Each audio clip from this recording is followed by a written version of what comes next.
boost gauges are great, and they're pretty accurate. The problem with this SPT boost gauge is that there's an LED that's right behind the 0, and it gets into your eyes at night. So what I did was I put this blob of rubber, okay, that's clear rubber, and I stuck it right in front of the 0 so it didn't get in your eyes at night. But the boost gauge is great. I believe it is very accurate. Most of my power is right around 8 or 9 pounds of boost.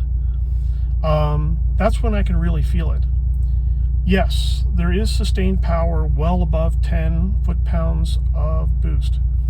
I can get power on this motor all the way up to 18 pounds of boost. But I find the most giggles right around 8 to 10 pounds of boost.